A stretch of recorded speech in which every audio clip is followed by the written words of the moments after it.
We're back in the studio, and Are we? no, I wish we were. The studio is still a work in progress, so we're being zen again this week, Phil. Welcome back to the group chat. How you doing? Thank you. Really good. If only you didn't sort of LA fire the computer in the studio, we would be there right now, but it is what it is. Yeah, is that too soon? Nah, it's fine. LA fires. Yeah. Nah, it's good. We're good. I like it. Speaking of fires, let's just get straight into this. Quick fire, your top moments from the weekend just gone. Obviously a big one. Indeed. What were your top 3 moments from the weekend? Let's hear it. I think we'll start it off with the Karaka Millions trip. We got to get out to the starting gates. Was it race 2, potentially? Race 2 or race 3? Race 3, yeah. Walking across the soft track. Mm-hmm. Man, I would have loved to have played rugby or something on that pitch. Wasn't good nick, eh? It wasn't great, Nick, considering the weather. Yeah, being out there with some of the AFC crew was a real kind of surreal experience. Sort of a, what the hell am I doing here moment. Yeah. Kind of a bit of a dream, bit of a weird situation to be in, but super cool to experience, you know. Mm-hmm. The jump and... Learn a little bit about it as well. Yeah, a little bit about it. A little bit more about the starting gates. I didn't realise one thing I learnt was the jockeys are like yelling and screaming at each other, trying to fight for Bit position, of banter, which is yeah. kind of funny. And good for the AFC boys to learn about the barrier draw and all that sort of business too. So, Yep. yeah, really good experience. Mm-hmm. Number 2, this is in no order, by the way. Okay. Number 2, Martinez scoring the winner against Fulham. Then Adama Traore posting on Instagram, because they got a bit of beef, if you don't know. And he posted this picture with Martinez on the floor and him sort of standing over him. And naturally, Fulham did not win the game. So everyone in the comments was ripping him out, saying, you do realise he scored the winner and your team also lost. You're an idiot. What are you doing? Like, mate, you lost the game. Yeah. And obviously with Leacher scoring the winner, it's basically put it at a Leacher 2, personal trainer 0. So That's pretty outrageous stuff, trying to like shit talk online. when your team's lost the game. Yeah. And that And you're person... attacking the guy that scored the winner. Indeed. Very rogue operating. Indeed. But naturally, the public came forth and conquered the comments, so well done. They always do well. Another one for me. Well, I've actually kind of got 2. They're on par with each other. Yeah, okay. So Fire 'em off. please, I'll please allow it. forgive me. James Cook touchdown. Bills Chiefs. Yeah, I mean, why is this a top moment for you? It's kind of peak 2023 DWZ-esque. Yeah, okay. Going into the corner, hair flowing. I was like, that's a good athletic stretch from him, especially when you've got players that are just using their helmets to make a tackle. I think that's extremely difficult to finish up where he did. And he has actually slammed it down on the line like he's scoring a try. Yeah, exactly. It's an impressive... Very much DWZ in the corner dairy. So that was a peak moment of an NFL sort of matchup. Wow, that was very highly contested. I wasn't expecting you to have an NFL top moment in there, but well, it definitely wasn't the Chiefs winning. So anyway, Toby Collier had an insane clearance off the line against the game against Fulham. That would have been Fulham's equaliser, obviously. He read the situation perfectly, positioned himself perfectly. There was a very static Onana on the other side of the goal, kind of being like, oh my God, that ball's going in, and he was there, saved the day. Yeah. Body on the line, which is kind of crazy from, I guess, a 21-year-old who has, I think it's 4 Premier League appearances for Man United. So making big sort plays. of the commitment you want. Both those players, you know, body on the line sort of stuff in different respects. Yep. Yeah, part of that top 3. Top 4, almost.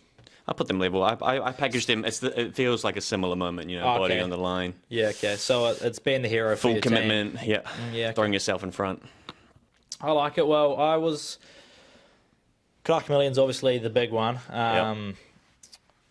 Awesome day or twilight meeting, I guess. But for me, it was running around with Mitch James, which wasn't on my bingo card for 2025 to spend some time with him. And what a great night it was. Yeah, and put him to work. He was electric. Yeah.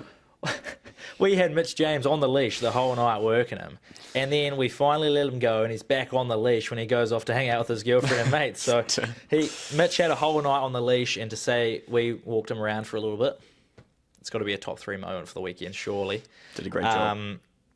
But Thank you, then Mitch. I watched the Sydney Thunder in the Big Bash. They played the Challenger game. Yeah? What, last night last night was the final. Was it? Was this Thunder Sixers? Thunder Sixers, yeah. Yeah, that was good. So that was the Challenger one, the Sydney Bash or the Sydney Smash, whatever they want to call it. Sydney Bash Smash. Sydney Bash Smash.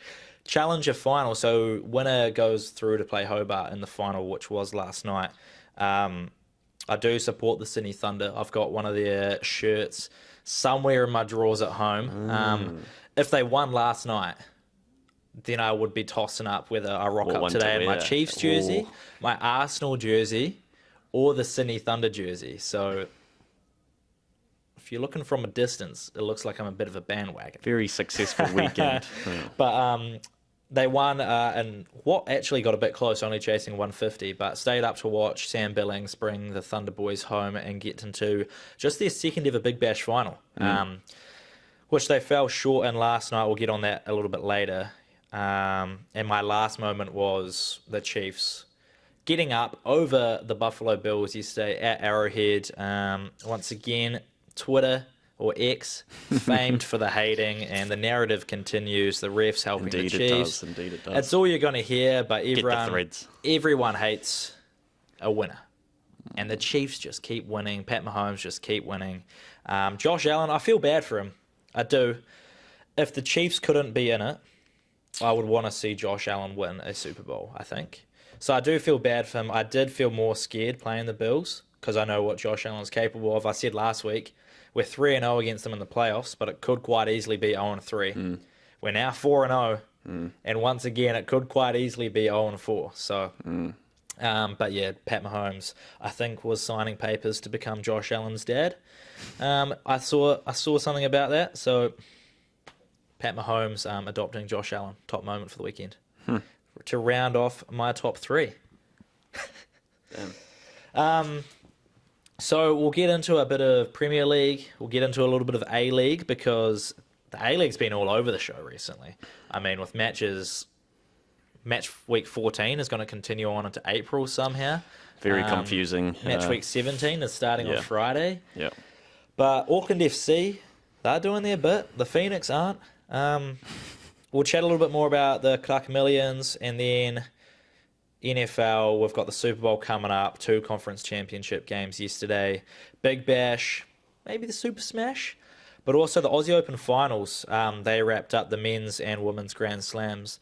We can talk about the matches, but I kind of want to talk about the Aussie Open as a whole, just because there's been a light shone on Australian fans and reporters this tournament, and players aren't happy about it. So we'll get to that a little bit later. Exciting.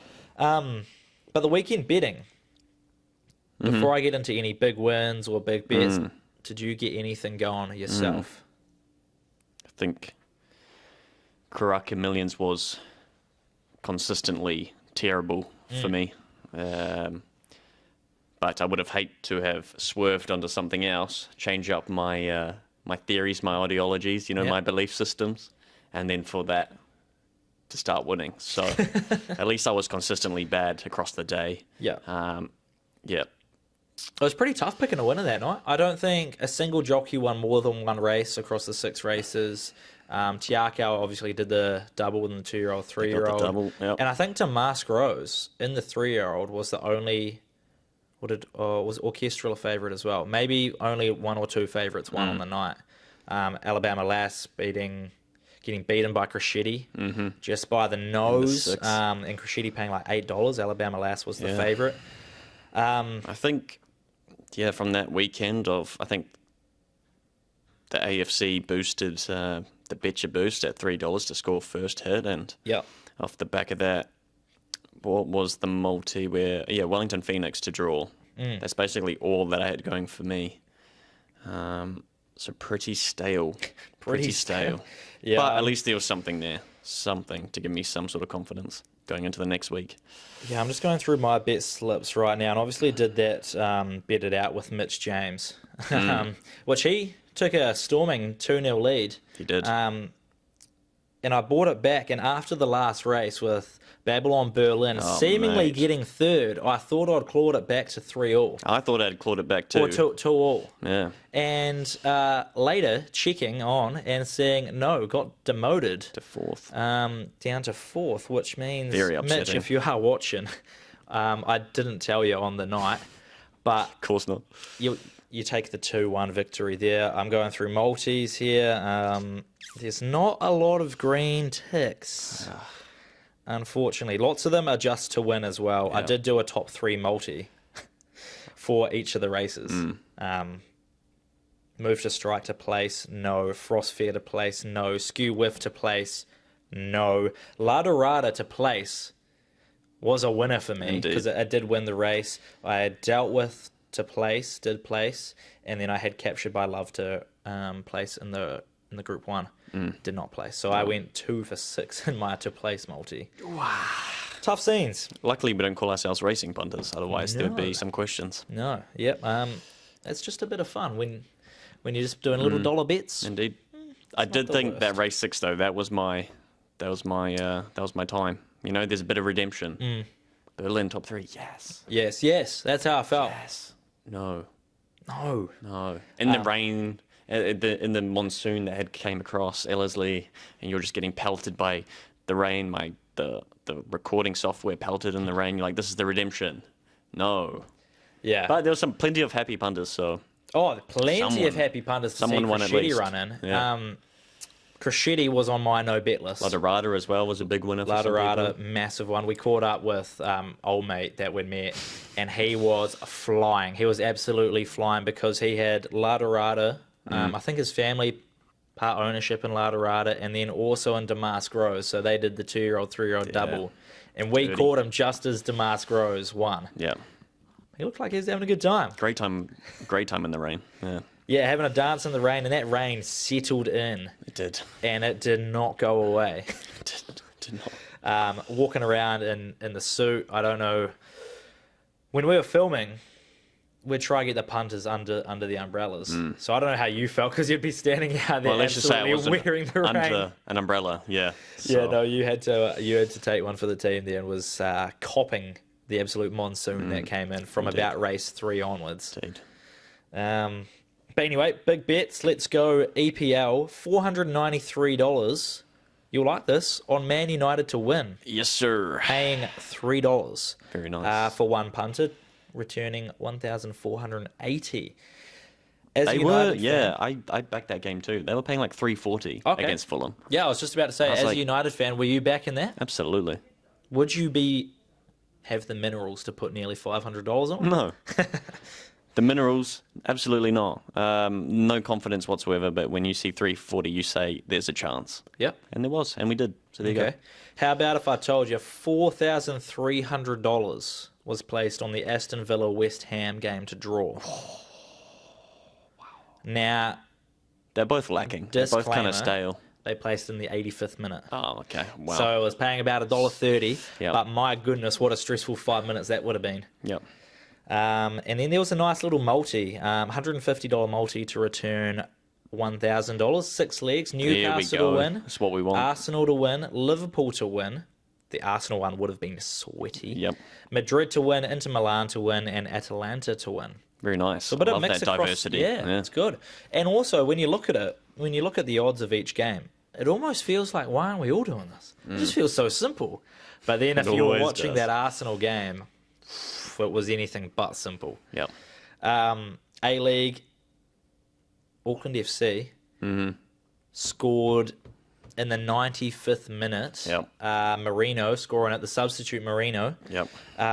They opened at $2.50 to win. And the furthest they got out to, the biggest odds to win, was at $19, about a minute or two before they had the winner, yeah. Damn. So if you're an Auckland FC, and Auckland FC have done this before. Yep. This isn't new to them. They've been scoring goals in the 90-plus minute in a few bit games of Fergie now. time for the They AFC. did it in the game before against Adelaide. when Adelaide scored in the 95th minute. Auckland FC then levelled it in the 98th minute. Yeah. So that's 2 games in a row, and they've been doing it throughout the season. So they just find ways to win in the dying moments. $19. If I'd seen that, it's easy to say in hindsight now, you would jump on it. But $19 is almost like knowing what Auckland FC do. I think that would be the case now that it's been back-to-back. Mm. I think probably you're watching that game, you go, there's been some close chances here, some open goals. Yes. So probably not. But there you go. The other thing is these last 2 games is Moreno. He has been clutch for the AFC. Broke the deadlock against Adelaide and then obviously scored in the 95th against the Western Sydney. Now sitting with a 2-point gap against Adelaide. Adelaide will be kicking themselves. They do have a game in hand, but the AFC draw was probably the bigger moment, although Moreno coming in clutch against Western Sydney is huge as well. Oh, yeah. I want to see what Moreno's paying to score now, because he keeps coming off the bench. But I don't think we'll have the odds out for it. We'll check that later in the week. But for him to score, go 3 games in a row, coming off the bench as well, surely there's some juicy odds there. The biggest win on the A-League on Betcha this week was, I want to say, do you reckon this is from a Knicks fan? They bet draw in the Knicks Glory game. $2,000 on it, paying $2.90. You reckon that's coming from a Knicks fan? I think it's very possible, considering the comments the Phoenix pages have been getting at halftime and full results and all that sort of stuff. I think they're reasonable dudes sometimes, so I think very much they could consider a draw there. Yeah, I reckon it's come from a Knicks fan for sure, and a very happy Knicks fan, I might as well say, because $5,800 return. Wow. Oof. That was just for the draw. Yep, and that finished 0-0. Amazing. Down in Christchurch. That game was as well. So that was the other factor. It was also in Christchurch. Maybe it was a fan down in Christchurch. Maybe. Imagine cashing that live. I think there was a couple shouts about penalties not being given in that game for the Phoenix, which, old mate, whoever won nearly $6,000 will be thankful that they weren't given.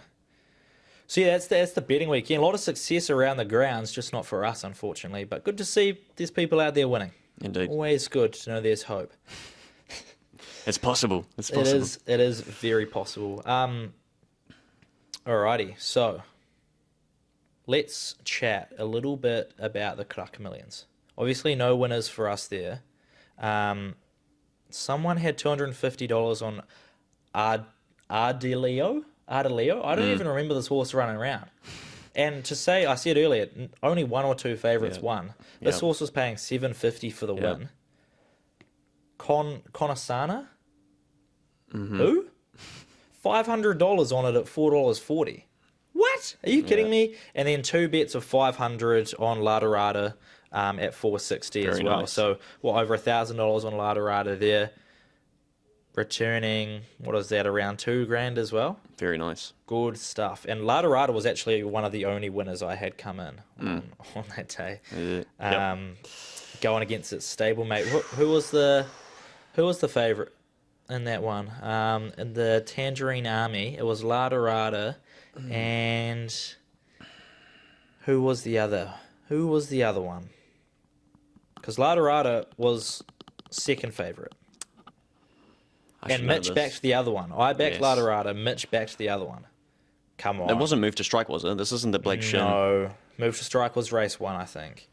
Come on. Come to me. Just do it. Don't let your dreams To Bravery be dreams. Born. That's what it was. Yeah, that's why. Bloody God damn it. bugger. Actually, I didn't mind La Dorada winning that, though. And, there was a nice little quinella on that. 121s it paid. Cheeky. Very upsetting. Very upsetting. Overall, I think Karaka Millions, big success. Betch's first Karaka Millions unfortunately ended in the rain, but the rain was a bit of fun. Running around in the rain, like we said, got to go out to the starting gate. Auckland FC guys had a blast. Run into some cool people around there as well. Betty got some action. Betty got heaps of action. Yep. And Betcha Boss was there having a good time. Yeah.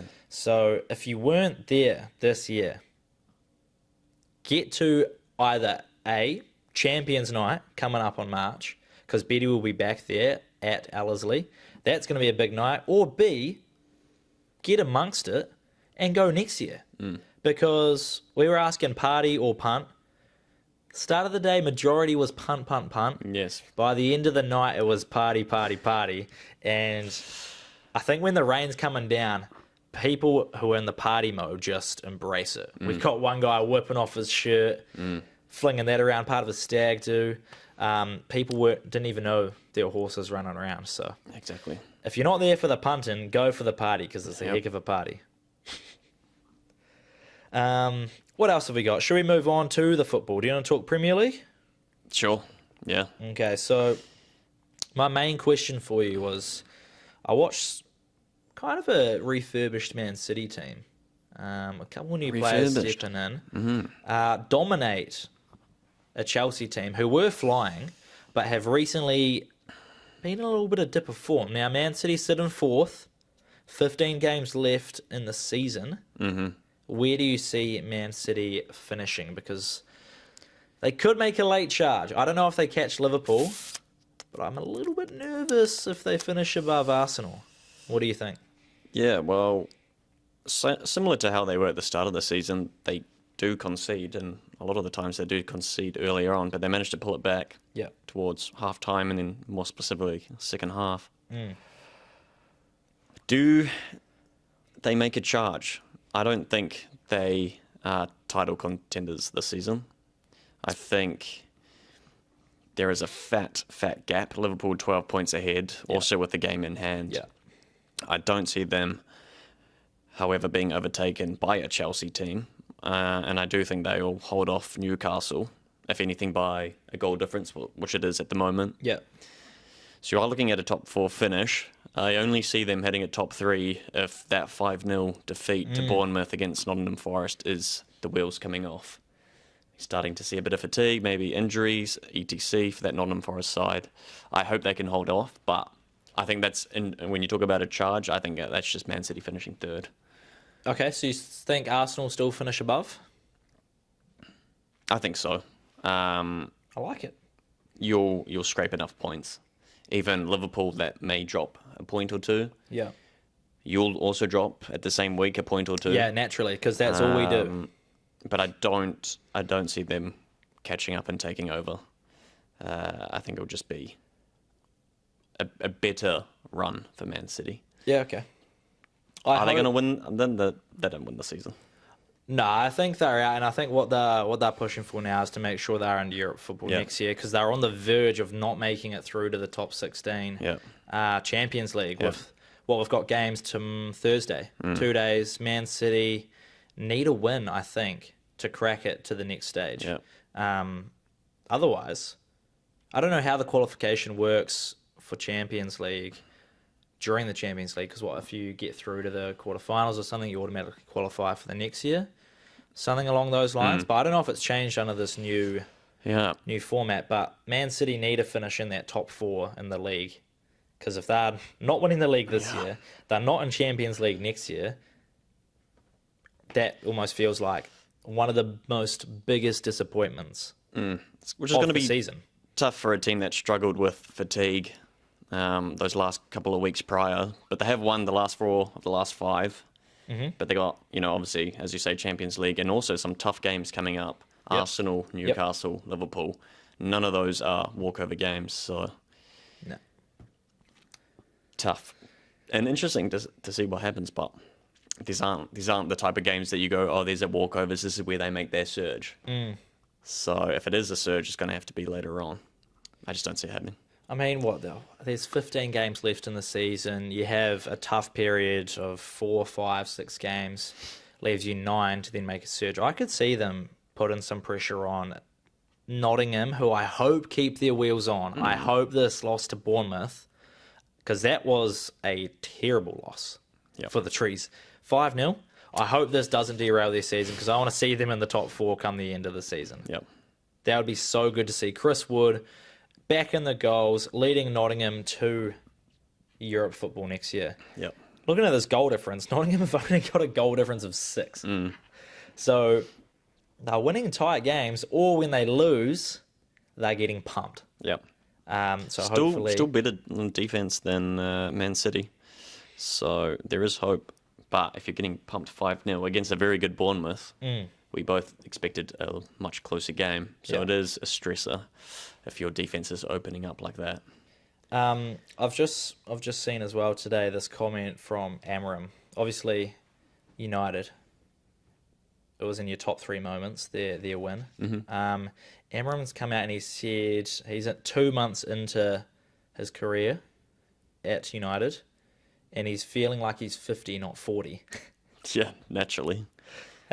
Naturally. I mean, that's such a great comment to make, because he looks like he's struggling. He look like you can feel it. Oh yeah, but he's the manager of United. He knows what he's getting himself into. Yep.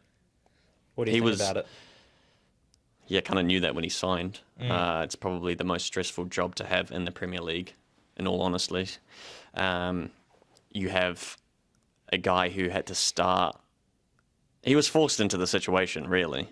Yes, he had a choice, but it was a now or never choice. It's either you join us now or you don't join at all. Yeah. And he's like, well, I could go another back-to-back with Sporting here in the league. We're doing really well. Can we start in the new season? They say no. He goes, well, okay. All right. I'm definitely going to come and do this job. Yeah. So he knew it would be tough. When he started the first 4 weeks, he had 9 games to play. 9 games in 4 weeks for a new manager. And barely, you're playing more than you're training at that point. You're trying to bring in a new system. It's always going to be very difficult with also a bunch of players that are questioned on their commitment and athleticism and willingness to perform despite being on £350,000. Crazy.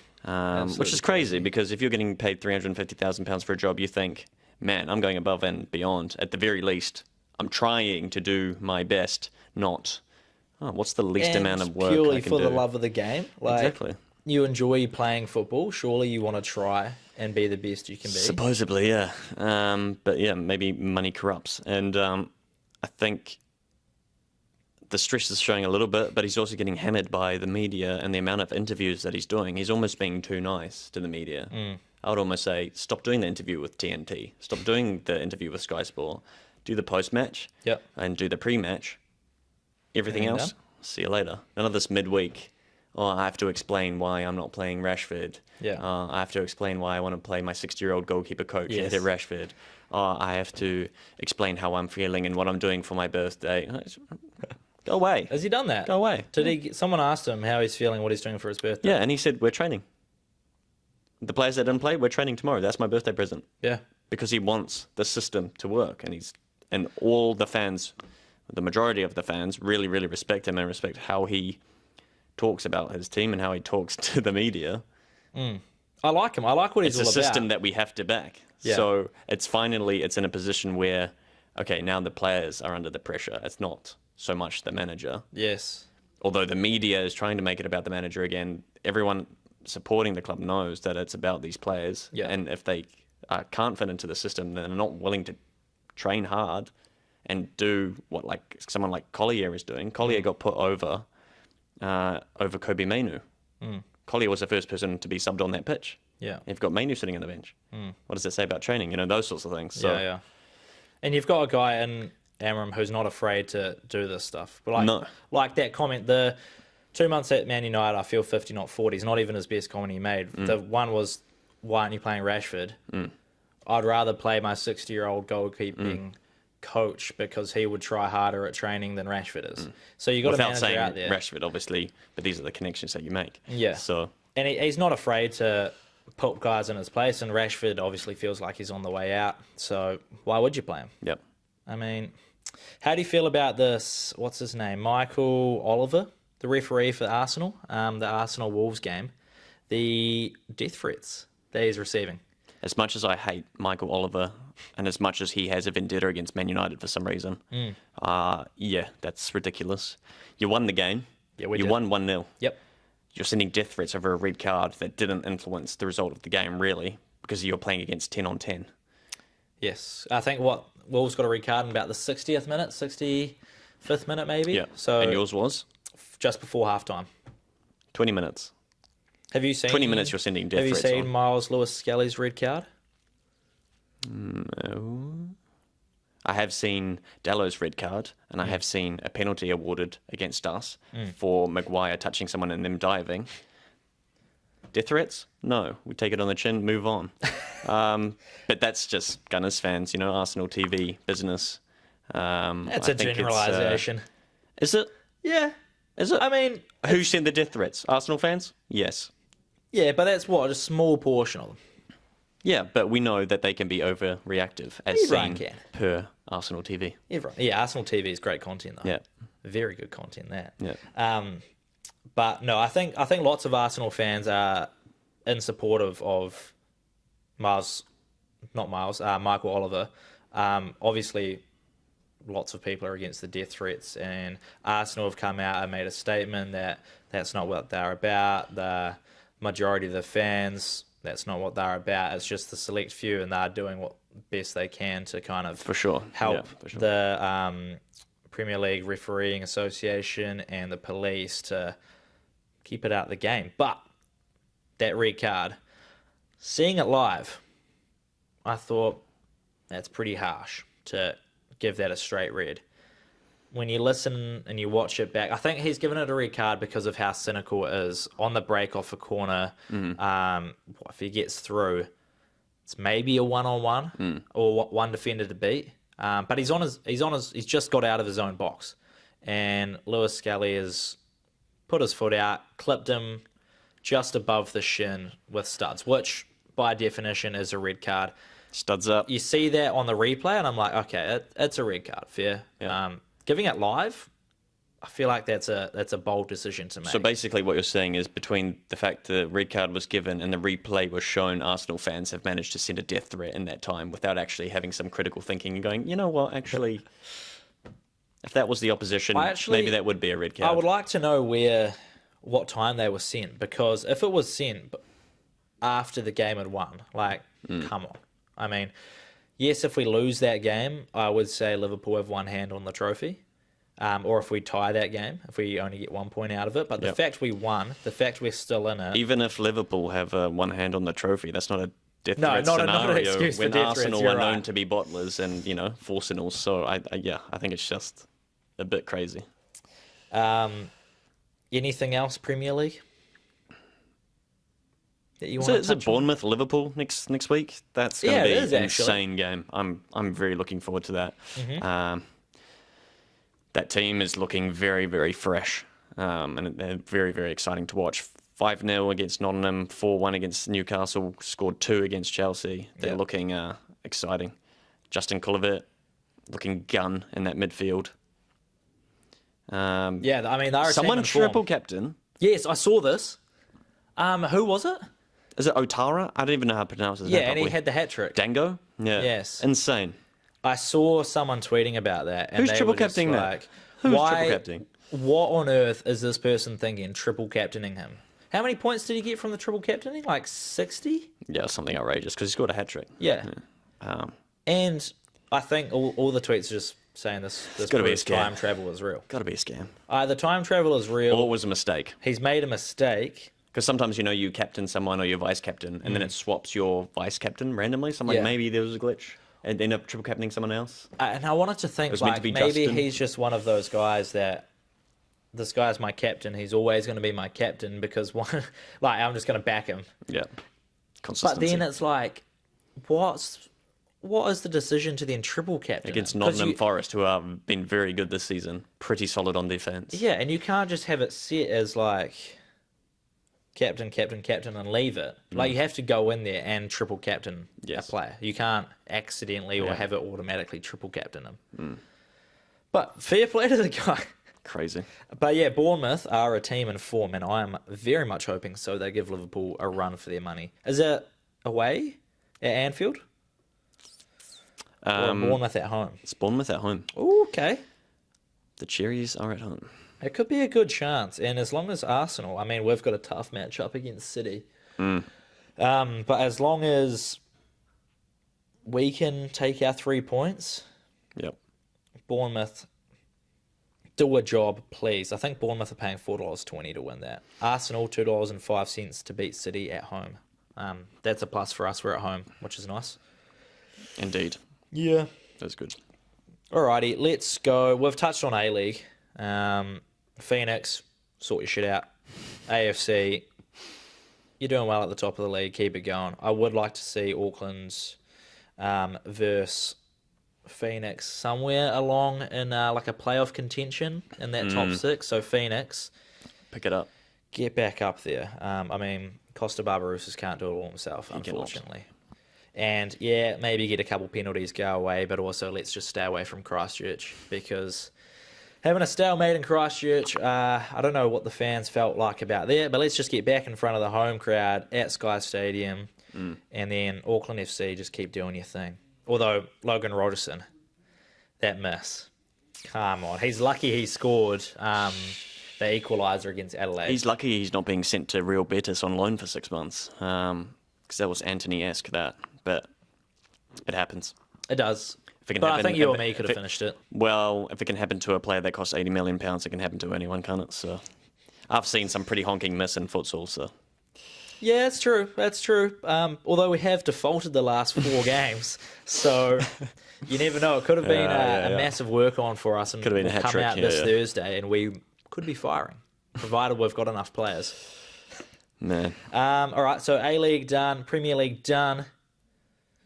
You had NFL in your top 3, the James Cook touchdown. Conference Championship weekend. We've got the Super Bowl that it seemingly nobody wanted. Yeah, it's the worst rematch, outcome. Yeah, it really Eagles is. versus Chiefs. And you're in the camp that is the worst outcome? For a person who watched very select NFL games, I think that is the worst outcome, for sure. What is it? The tush push versus the referees. The tush push versus the refs. It's an interesting game to be had.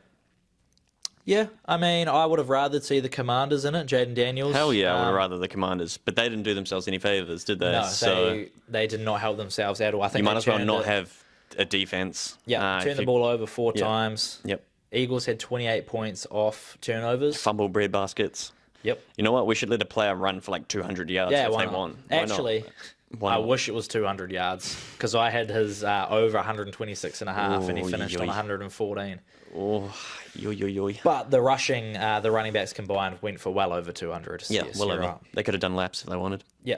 And, I mean, that was always going to be the case. If they could stop Saquon Barkley, you're in with a They sniff. look good. They're looking good. They're like, oh, here's the comeback. And you go, oh, nope, fumble. Yeah, I think oh, within- no, 200 yards. Well, at half time, they've turned it over twice already, and you're within a 1-score game. You're Yep. like, okay, they've been terrible at looking after the ball, and they're still in this game. Yep. Unfortunately, they continued being terrible looking after the ball, Yep. and the Eagles just ran up the score. I think 55 might be the highest score In a playoff? in a conference championship game, potentially. Man, it's like 55-23. Yeah, pretty This is wild. disgusting. Well over the total, which is great if you're an overs better. The overs in the Buffalo Bills Kansas City game also went over, which I was stoked about, because I did not want to bet on the result, but I did want to bet on the over 47.5. So I'll take that. It's a win. +3 Bills also landed. Yeah, it did. Yeah.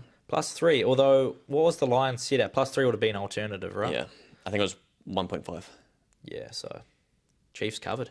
Yeah. Although, if the Bills caught the bread basket pass, would have put them in field goal range, and then they could have shot out. Whatever. That would have been an unbelievable play. I mean, Josh Allen running back, game on the line, 4th down. And Also missed some 2-pointers. yeah, they missed a couple 2-pointers. The Josh push, missed it. Missed the Josh push again. Missed the Josh push again. I mean, they didn't help themselves. There were some plays where you think the Bills could have converted and have a winning chance at that game. I think Pat Mahomes, he can only do what he can do. I mean, the 4th down call, so there's the 3 calls that everyone's hating on. The Xavier Worthy catch, which got us on the 2-yard line, where the defender and Xavier Worthy were jousting for the ball in the air. It looked like the defender had it originally. Xavier Worthy gets his hand in there. Now, the call was catch for Xavier Worthy because in a 50-50 ball, it goes to the offense. But what people aren't a fan of is the fact that the ground was involved helping Xavier Worthy secure the catch. Now, I can see that, but also there was a flag thrown on that. If he doesn't go down as a catch or it's an interception or an incomplete, we're coming back because Damar Hamlin was holding Travis Kelce. Yes, we're on the 20-yard line instead of the 2-yard line, but we're going to have the ball at first down again. So stop crying about that, is my point of view. The 4th down, Josh Allen. Yep. One judge spots it as, yeah, he's probably over. The other one is 1 yard back, and he goes, nah, he's not over. They've called it short on the field. Every single replay, you cannot see where that ball is. So how are you meant to overturn it? Same way you overturn a 50-50 catch, I guess. But it was ruled a catch. So I think when there's not enough evidence there to overturn, if it was ruled a first down and Andy Reid challenges that call, I don't think there's enough there to overturn a first down and put it back. I think either way, it's just whatever is called, and the refs they got to call it live, and there's not enough there on the challenge. And then the last call that American fans are crying about is on that American Kincaid catch that he dropped on that Josh Allen throw at the end. It came up on the screen that there was a flag thrown, and then when they saw he didn't catch it, everyone out there is saying they picked the flag up. They threw the flag just in case he caught it, was their argument. But I don't think there was ever any flag thrown. So there's those 3 things. Spicy I just say stop crying about it. You're going to see Taylor Swift in the Super Bowl. You're going to see the Chiefs. I think maybe that's why people are crying. Yeah, and everyone hates a winner. It's the TS show. Yeah. And we hear it here. Everyone thinks Pat Mahomes is punishing. But he is a hell of a football player. So indeed. Get the job done. Indeed. 15, baby. Well, Mahomes was doing basically what I thought Josh Allen was doing. I just think the Chiefs did a better job of shutting Josh Allen down, that he wasn't scoring 2 touchdowns a game. So. Yep. And weirdly enough, Josh Allen was the only quarterback across the 2 games not to score a touchdown. And if anyone was going to score, you'd think it would be Josh. Josh Allen, So, I mean, he did everything he can. Sometimes he's been letting down by his team. But it's a team game. Team game. So, Super Bowl, Eagles, Chiefs, New Orleans, February 10th. Kendrick Lamar halftime show, SZA halftime show. It's going to be good. I'm actually enjoying Straight it. Straight after the 3-12 as well. Yeah, it's going to be a heck of a Day weekend. after. Sunday, Monday combo. Maybe day off Tuesday. Please. Big Bash final last night. I don't know if you've seen that, but... I have not. Okay, so the Sydney Thunder batted first and posted 182, maybe, in their 20 overs, which in a final is a hell of a score. Yeah. Mitch Owen for the Hobart Hurricanes. 39 ball ton. And they chased down 180 in 14 overs. Wow. Are you kidding me?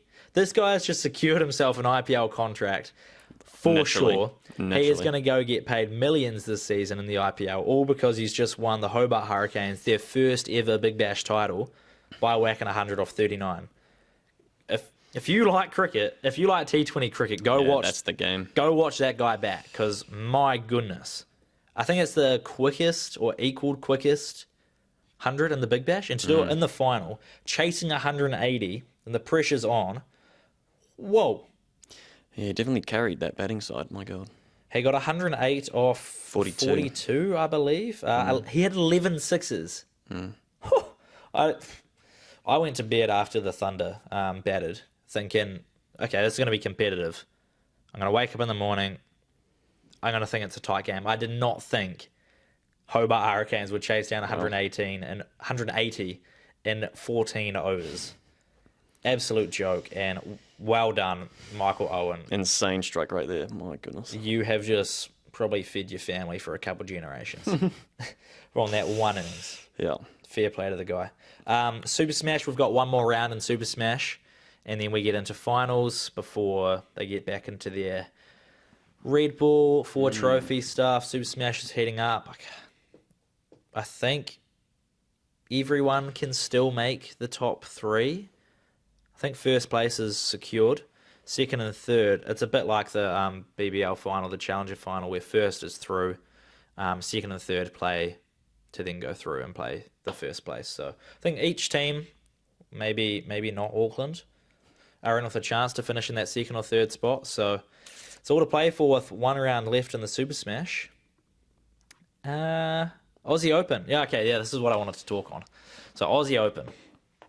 We had Ben Shelton make complaints about the interviews, post-match interviews. Yes, I saw We that. had fans heckling Zverev in the final after he stood up for Djokovic, who was getting booed off by the crowd. We had Luna Tien, a young 19 American Asian, who was involved in one of the most awkward post-match interviews ever. And then we had Sabalenka, who's the number 1 seed, lose to Madison Keys, spoke really well after. And then there's footage of her pretending to piss on the trophy after. Interesting. So, like, I don't know what's going on in the Aussie Open, but it seems like the players weren't too happy with it all. What do you reckon about that? Is that Aussies just being Aussies, or I don't know? It feels like the Aussie Open's always got a good rep until this year. Yeah, I mean, I saw the Ben Shelton thing and watched some of those interviews, and I don't know if a player is winning on one of the biggest stages of tennis. I feel like you should be a little bit more reflective of the game, reflective of having such a big achievement, not so much trying to be demeaning or derogatory to the player just because they're not Australian. Yeah.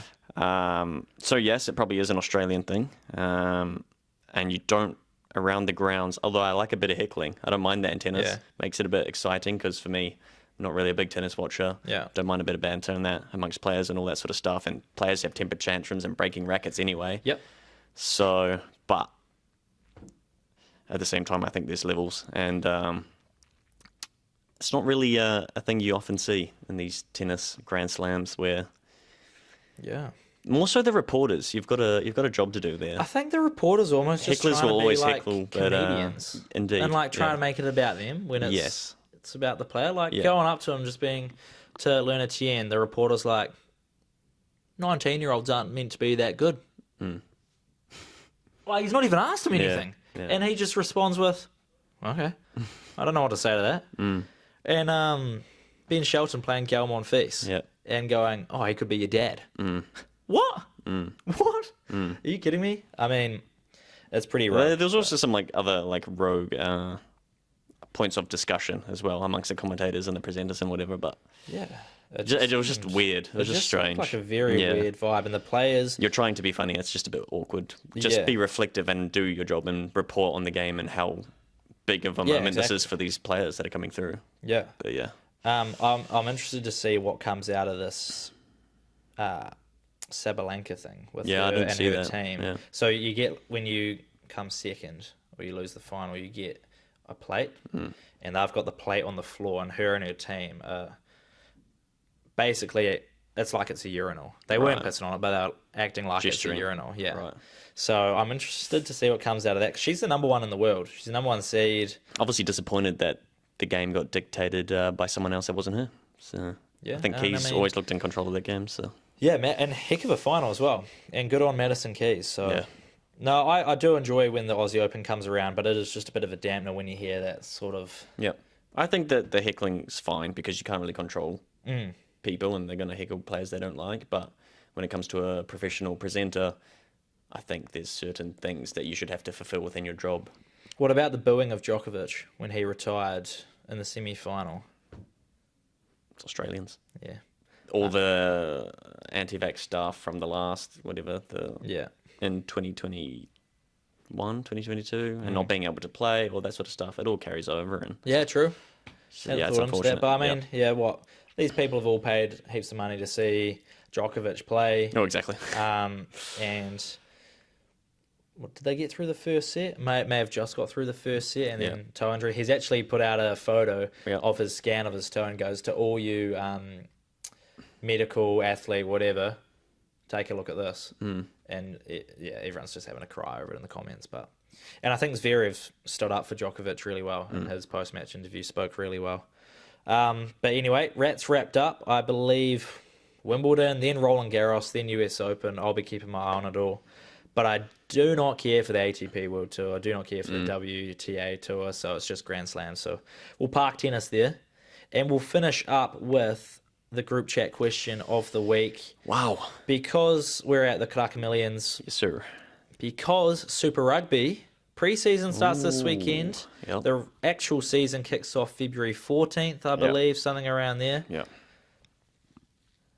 I've asked to make our Super Rugby stable, essentially. Pick a player to be your horse, pick a player to be your jockey, and pick a player to be your trainer. What have you gone for? All three. What's your stable? Your Super Rugby stable. Super Rugby. So one of these, admittedly, ex-Super Rugby player, but I think that's fine. Yep.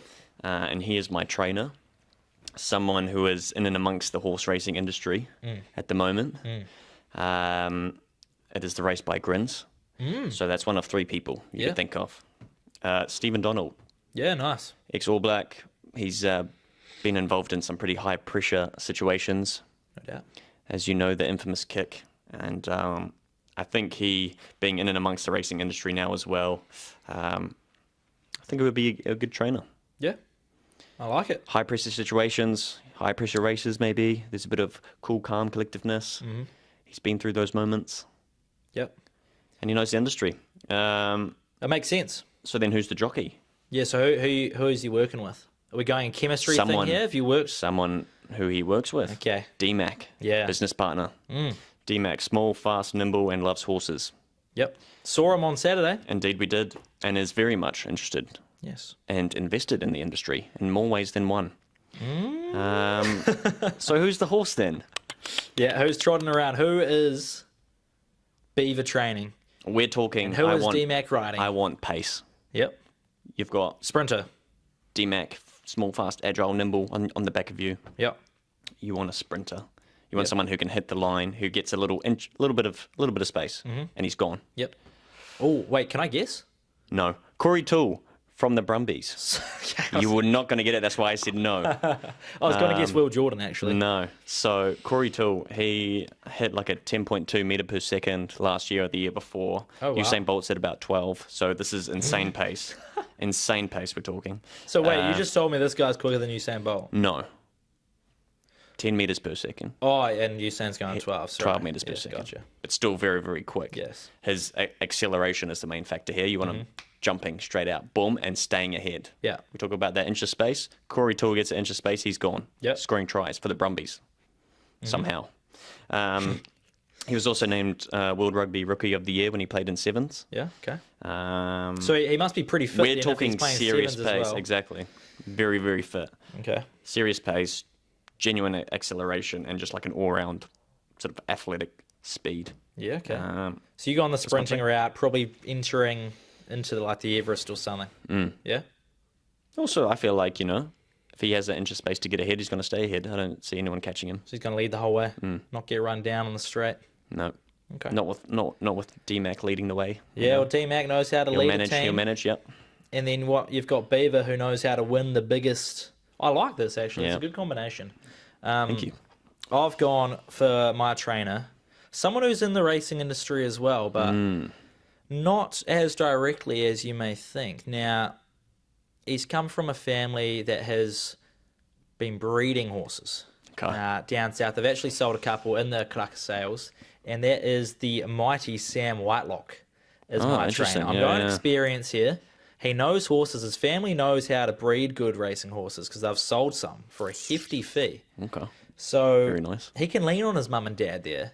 They can kind of ease him in. Yeah, he may be new to the training as a sport, but I think his experience, the lineage, the pedigree of the Whitelock family will just put him in great stead to be a trainer.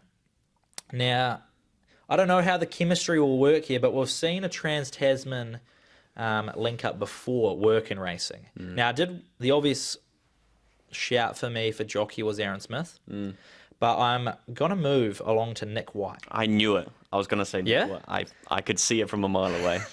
So the Nick White factor is... He certainly yaps like one, my God. Because, exactly, and this what we learned this weekend was that the jockeys just yap, and they're giving each other shit, they're working, trying to jockey for the best position, and I think Nick White has that dog in him to go and be what you need Yep. to get your horse into the best position. Yep. And you know who he's riding? You know who he's going to lead?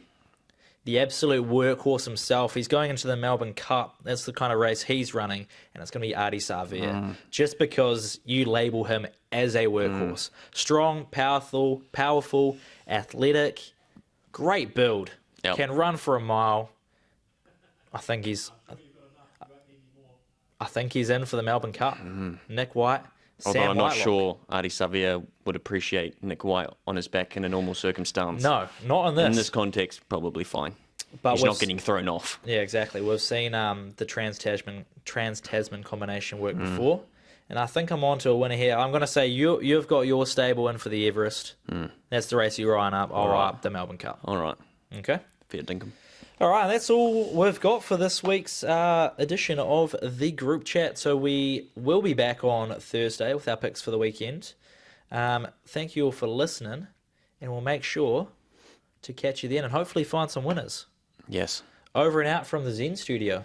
Indeed.